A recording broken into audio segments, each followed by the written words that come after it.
Welcome to Love's Tender Flame, Tales of Romance. I'm Mardell, reading Roast Beef Medium by Edna Ferber. Chapter 6, Simply Skirts. They may differ on the subjects of cigars, samples, hotels, ball teams, and pinochle hands. But two things there are upon which they stand united. Every member of that fraternity which is condemned to a hotel bedroom or a sleeper berth by night and chained to a sample case by day agrees in this. First, that it isn't what it used to be. Second, if only they could find an opening for a nice paying gents furnishing business in a live little town that wasn't swamped with that kind of thing already, they'd buy it and settle down like a white man, by George, and quit this peddling. The missus hates it anyhow, and the kids know the Iceman better than they do their own dad. On the morning that Mrs. Emma McChesney, representing T.A. Buck, Featherloom Petticoats, finished her talk with Miss Hattie Stitch, head of Kaiser and Block's skirt and suit department, she found herself in a rare mood. She hated her job. She loathed her yellow sample cases. She longed to call Miss Stitch a green-eyed cat, and she wished that she had chosen some easy and pleasant way of earning a living, like doing plain and fancy washing and ironing.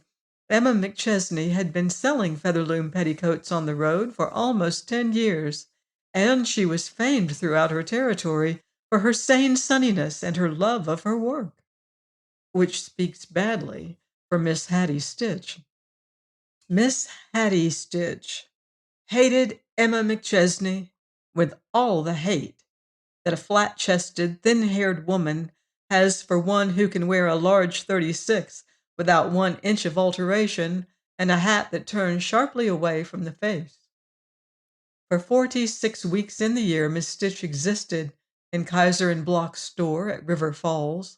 For 6 weeks, 2 in spring, 2 in fall, 2 in midwinter, Hattie lived in New York with a capital L. She went there to select the season's newest models, slightly modified for River Falls, but incidentally, she took a regular trousseau with her. All day long, Hattie picked skirt and suit models with unerring good taste and business judgment. At night, she was a creature transformed. Every house of which Hattie bought did its duty like a soldier and a gentleman. Nightly, Hattie powdered her neck and arms, performed sacred rites over her hair and nails, donned a gown so complicated that a hotel maid had to hook her up the back, and was ready for her evening's escort at 8. There wasn't a hat in the grill room from one end of the crooked cow path to the other that was more wildly barbaric than Hattie's, even in these sane and simple days when the bird of paradise has become the national bird. The buyer of suits for a thriving department store in a hustling little Midwestern town isn't to be neglected. Whenever a show came to River Falls, Hattie would look bored, pass a weary hand over her glossy coiffure, and say, "Oh, yes, clever little show. Saw it 2 winters ago in New York. This won't be the original company, of course." The year that Hattie came back wearing a set of skunk, everyone thought it was lynx, until Hattie drew attention to what she called the brown tone in it. After that, old lady Hines got her old skunk furs out of the mothballs and tobacco and newspapers that had preserved them, and her daughter cut them up into bands for the bottom of her skirt and the cuffs of her coat. When Kaiser and Block had their fall and spring openings, the town came ostensibly to see the new styles, but really to gaze at Hattie in a new confection, undulating up and down the department, talking with a heavy Eastern accent about this or that being smart or good this year, or having a world of style, and sort of trailing her toes after her to give more of a clinging Grecian line, like pictures of Ethel Barrymore when she was thin. The year that Hattie confided to someone that she was wearing only scant bloomers beneath her slinky silk, The floor was mobbed, and they had to call in reserves from the basement ladies and misses ready to wear. Miss Stitch came to New York in March. On the evening of her arrival, she dined with Fat Ed Myers of the Strauss Sans Silk Skirt Company. He informed her that she looked like a kid, and that was some classy little gown, and it wasn't every woman who could wear that kind of thing and get away with it. It took a certain style. Hattie smiled and hummed off key to the tune the orchestra was playing, and Ed told her it was a shame she didn't do something with that voice. "I have something to tell you," said Hattie. "Just before I left, I had a talk with old Kaiser, or rather, he had a talk with me. You know, I have pretty much my own way in my department. Pity if I couldn't have, I made it. Well, Kaiser wanted to know why I didn't buy feather looms. I said we had no call for 'em, and he came back with figures to prove we're losing a good many hundreds a year by not carrying them. He says the Strauss Sans silk skirt isn't what it used to be. And he's right." "Ah, say," objected Ed Myers. "It's true," insisted Hattie, "but I couldn't tell him that I didn't buy feather looms because McChesney made me tired. Besides, she never entertains me when I'm in New York. Not that I'd go to a theater opening in the evening with a woman, because I wouldn't, but say, listen. Why don't you make a play for her job, as long as I've got to put in a heavy line of feather looms? You may as well get the benefit of it. You could double your commissions. I'll bet that woman makes her I don't know how many thousands a year." Ed Meyer's naturally ruddy complexion took on a richer tone, and he dropped his fork hastily as he gazed at Miss Stitch. His glance was not more than half flattering. "How you women do love each other, don't you? You don't. I don't mind telling you that my firm's cutting down its road force, and none of us knows who's going to be beheaded next, but, well, a guy wouldn't want to take a job away from a woman, especially a square little trick like McChesney. Of course, she's played me a couple of low-down deals, and I promised to get back at her, but that's business, but—" "So's this," interrupted Miss Hattie Stitch, "and I don't know that she is so square. Let me tell you that I heard she's no better than she might be. I have it on good authority that 3 weeks ago at the River House in our town—" Their heads came close together over the little rose-shaded restaurant table. At 11 o'clock next morning, Fat Ed Myers walked into the office of the T.A. Buck Featherloom Petticoat Company and asked to see old T.A. "He's in Europe," a stenographer informed him. "Spying and sproodling and baddening. You want to see T.A. Jr.?" "T.A. Jr.?" almost shouted Ed Myers. "You don't mean to tell me that fellow's taken hold?" "Believe me, that's why feather looms are soaring and sans silks are sinking. Nobody would have believed it. T.A. Jr.'s got a live wire looking like a stick of licorice. When they thought old T.A. was going to die, young T.A. seemed to straighten out all of a sudden and take hold. It's about time. He must be almost 40, but he don't show it. I don't know. He ain't so good looking, but he's got swell eyes." Ed Myers turned the knob of the door marked "Private" and entered smiling. Ed Myers had a smile so cherubic that involuntarily you armed yourself against it. "Hello, Buck," he called jovially. "I hear that at last you're taking an interest in skirts, other than on the hoof." And he offered young T.A. a large dark cigar with a fussy-looking band encircling its middle. Young T.A. looked at it disinterestedly and spake, saying, "What are you after?" "Oh, why, I just dropped in," began Ed Myers lamely. "The dropping," observed T.A. Jr., "is bad around here this morning. I have one little formula for all visitors today. regardless of whether they're book agents or skirt salesmen, that is. What can I do for you?" Ed Myers tucked his cigar neatly into the extreme right corner of his mouth, pushed his brown derby far back on his head, rested his strangely lean hands on his plump knees, and fixed T.A. Jr. with a shrewd blue eye.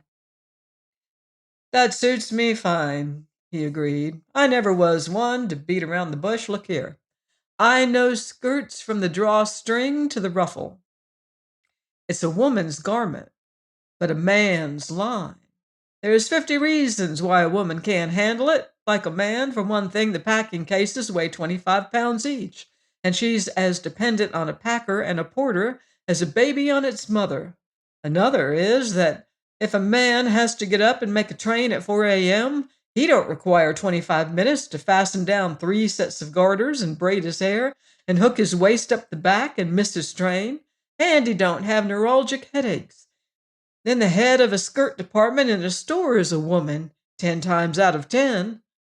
And let me tell you," he leaned forward earnestly, "a woman don't like to buy of a woman. Don't ask me why, I'm too modest, but it's the truth." "Well," said young T.A. with a rising inflection. "Well," finished Ed Myers, "I like your stuff. I think it's great. It's a seller with the right man to push it. I'd like to handle it, and I'll guarantee I could double the returns from your Middle Western territory." T.A. Jr. had strangely translucent eyes. Their luminous quality had an odd effect upon anyone upon whom he happened to turn them. He had been scrawling meaningless curlicues on a piece of paper as Ed Myers talked. Now he put down the pencil, turned, and looked Ed Myers fairly in the eye. "You mean you want Mrs. McChesney's territory?" he asked quietly. "Well, yes, I do," confessed Ed Myers without a blush. Young T.A. swung back to his desk, tore from the pad before him the piece of paper on which he had been scrawling, crushed it, and tossed it into the waste-basket with an air of finality. "Take the second elevator down," he said. "The nearest one's out of order." For a moment Ed Myers stared, his fat face purpling. "Oh, very well," he said, rising. "I just made you a business proposition, that's all. I thought I was talking to a businessman now. Old T.A." "That'll be about all," observed T.A. Jr. from his desk. Ed Myers started toward the door. Then he paused, turned and came back to his chair. His heavy jaw jutted out threateningly. "No, it ain't all either. I didn't want to mention it. If you'd treated me like a gentleman, I wouldn't have. But I want to say to you that McChesney's giving this firm a black eye. Morals don't figure with a man on the road, but when a woman breaks into this game, she's got to be on the level." T.A. Jr. rose. The blonde stenographer who had made the admiring remark about his eyes would have appreciated those features now. They glowed luminously into Ed Myers' pale blue ones until that gentleman dropped his eyelids in confusion. He seemed at a disadvantage in every way as T.A.'s lean, graceful height towered over the fat man's bulk. "I don't know Mrs. McChesney," said T.A. Jr. "I haven't even seen her in 6 years. My interest in the business is very recent. I do know that my father swears she is the best salesman he has on the road. Before you go any further, I want to tell you that you'll have to prove what you just implied so definitely and conclusively and convincingly that when you finish you'll have an ordinary engineering blueprint looking like a Turner landscape. Begin." Ed Myers, still standing, clutched his derby tightly and began. "She's a looker, Emma is, and smooth as the top of your desk, but she's getting careless. Now, a decent, hard-working, straight girl like Miss Hattie Stitch of Kaiser and Block's River Falls won't buy of her. You'll find you don't sell to that firm. And they buy big, too. Why, last summer I had it from the clerk of the hotel in that town that she ran around all day with a woman named LaHaye, Blanche LaHaye, of an aggregation of bum burlesquers called the Sam Levin Crackerjack Bells. And say, for a whole month there, she had a tough young kid traveling with her that she called her son. Ah, she's clearing your line all right. The days are past when it used to be a signal for a loud, merry laugh if you mentioned you were selling goods on the road. It's a fine art and a science these days, and the name of T.A. Buck has always stood for. Downstairs, a trim, well-dressed, attractive woman stepped into the elevator and smiled radiantly upon the elevator man who had smiled first. "Hello, Jake," she said. "What's old in New York?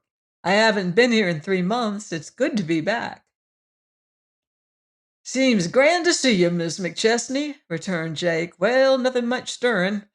What you think of the Grand Central?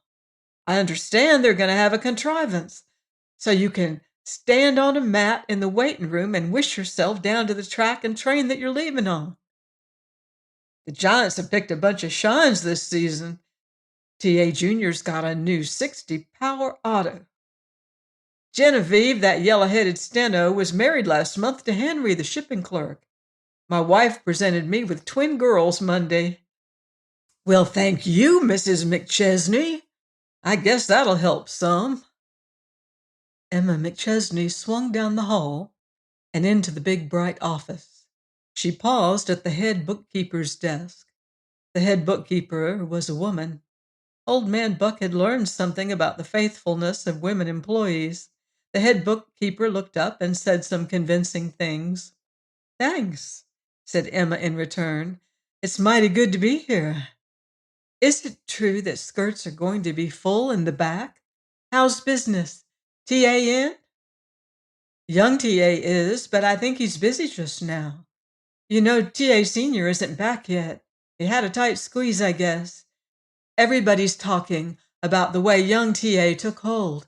You know, he's spent years running around Europe, and he made a specialty of first nights and first editions and French cars when he did show up here, but now he's changed the advertising and designing and cutting departments around here until there's as much difference between this place now and the place it was 3 months ago as there is between a hoop skirt and a hobble. He designed one skirt. Here, Miss Kelly, just go in and get one of those embroidery flounce models for Mrs. McChesney. How's that? Honestly, I'd wear it myself." Emma McChesney held the garment in her 2 hands and looked it over critically. Her eyes narrowed thoughtfully. She looked up to reply when the door of T.A. Buck's private office opened and Ed Myers walked briskly out. Emma McChesney put the skirt down and crossed the office so that she and he met just in front of the little gate that formed an entrance along the railing. Ed Myers' mouth twisted itself into a smile. He put out a welcoming hand. "Why, hello, stranger. When did you drive in? How's every little thing? I'm darned if you don't grow prettier and younger every day of your life." "Quit Sans Silks?" inquired Mrs. McChesney briefly. "Oh, no, but I was just telling young T.A. in there that if I could only find a nice, paying little gents' furnishing business in a live little town that wasn't swamped with that kind of thing already, I'd buy it. By George, I'm tired of this peddling." "Sing that," said Emma McChesney. "It might sound better," and marched into the office marked private. T.A. Jr.'s good-looking back and semi-bald head went toward her as she entered. She noted approvingly, woman fashion, that his neck would never lap over the edge of his collar in the back. Then young T.A. turned about. He gazed at Emma McChesney, his eyebrows raised inquiringly. Emma McChesney's honest blue eyes, with no translucent nonsense about them, gazed straight back at T.A. Jr. "I'm Mrs. McChesney. I got in half an hour ago. It's been a good little trip, considering business and politics and all that. I'm sorry to hear your father's still ill. He and I always talked over things after my long trip." Young T.A.'s expert eye did not miss a single point. From the tip of Mrs. McChesney's smart spring hat to the toes of her well-shod feet, with full stops for the fit of her tailored suit, the freshness of her gloves, the clearness of her healthy pink skin, the wave of her soft, bright hair. "How do you do, Mrs. McChesney?" said young T.A. emphatically. "Please sit down. It's a good idea, this talking over your trip. There are several little things. Now, Kaiser and Block of River Falls, for instance. We ought to be selling them. The head of their skirt and suit department is named Stitch, isn't she? Now, what would you say of Miss Stitch?" "Say," repeated Emma McChesney quickly. "As a woman or a buyer?" T.A. Jr. thought a minute. "As a woman." Mrs. McChesney thoughtfully regarded the tips of her neatly gloved hands. Then she looked up. "The kindest and gentlest thing I can say about her is that if she'd let her hair grow out gray, maybe her face wouldn't look so hard." T.A. Jr. flung himself back in his chair and threw back his head and laughed at the ceiling. Then, "How old is your son?" with disconcerting suddenness. "Jock's scandalously near 18." In her quick mind, Emma McChesney was piecing odds and ends together and shaping the whole to fit fat Ed Myers. A little righteous anger was rising within her. T.A. Jr. searched her face with his glowing eyes. "Does my father know that you have a young man son? Queer you never mentioned it." "Queer? Maybe. Also, I don't remember ever having mentioned what church my folks belong to, or where I was born, or whether I like my steak rare or medium, or what my maiden name was, or the size of my shoes, or whether I take my coffee with or without. That's because I don't believe in dragging private and family affairs into the business relation. I think I ought to tell you that on the way in I met Ed Myers of the Strauss Sans Silk Skirt Company coming out. So anything you say won't surprise me." "You wouldn't be surprised," asked T.A. Jr. smoothly, "if I were to say that I'm considering giving a man your territory?" Emma McChesney's eyes, those eyes that had seen so much of the world and its ways, and that still could return your gaze so clearly and honestly, widened until they looked so much like those of a hurt child or a dumb animal that has received a death wound, that young T.A. dropped his gaze in confusion. Emma McChesney stood up. Her breath came a little quickly, but when she spoke, her voice was low and almost steady. "If you expect me to beg you for my job, you're mistaken. T.A. Buck's Featherloom petticoats have been my existence for almost 10 years. I've sold Featherlooms 6 days in the week and 7 when I had a Sunday customer. They've not only been my business and my means of earning a livelihood, they've been my religion, my diversion, my life, my pet pastime. I've lived petticoats, I've talked petticoats, I've sold petticoats, I've dreamed petticoats. Why, I've even worn the darn things, and that's more than any man will ever do for you."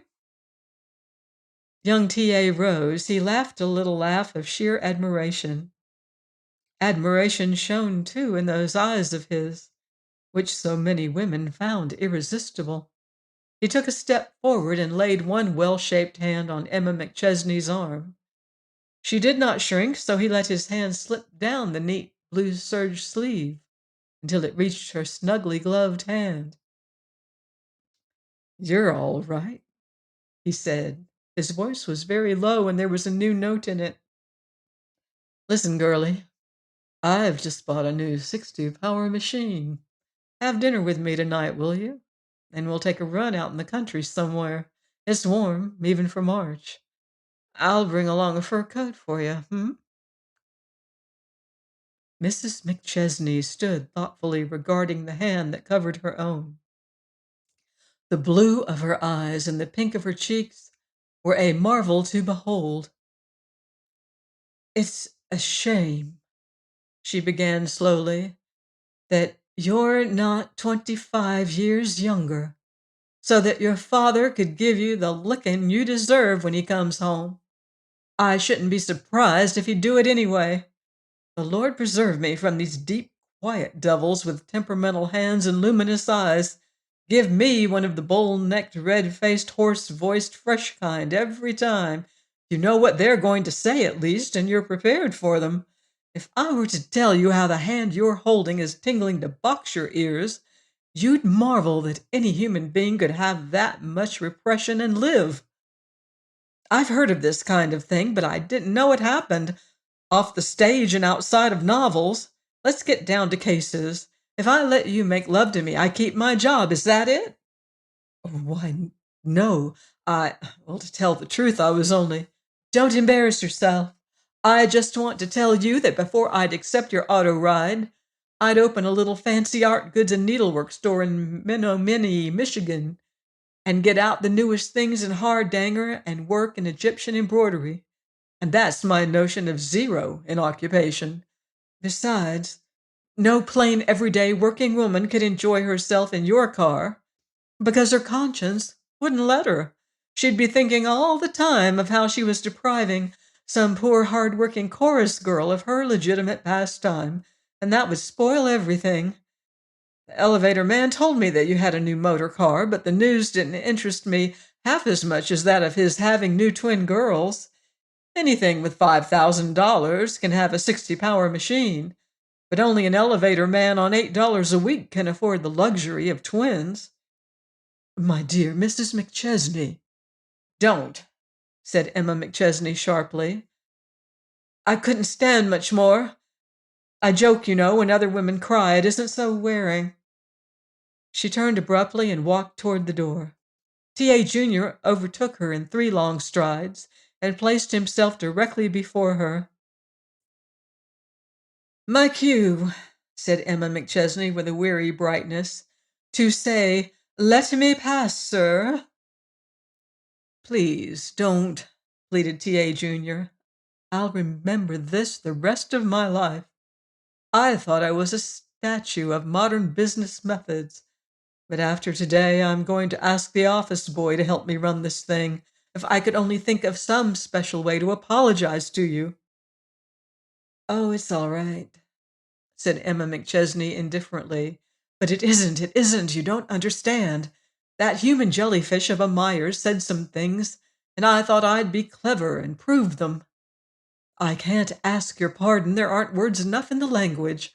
Why, you're the finest little woman, you'd restore the faith of a cynic who had chronic indigestion. I wish I... Say. Well, let me relieve you of a couple of those small towns that you hate to make, and give you Cleveland and Cincinnati, and let me... Why, say, Mrs. McChesney, please don't. Oh, this isn't the time to... I can't help it, sobbed Emma McChesney, her 2 hands before her face. I'll stop in a minute. There, I'm stopping now. For heaven's sake, stop patting me on the head. Please don't be so decent to me, entreated T.A. Jr., his fine eyes more luminous than ever. If only you'd try to get back at me, I wouldn't feel so cut up about it. Emma McChesney looked up at him, a smile shining radiantly through the tears.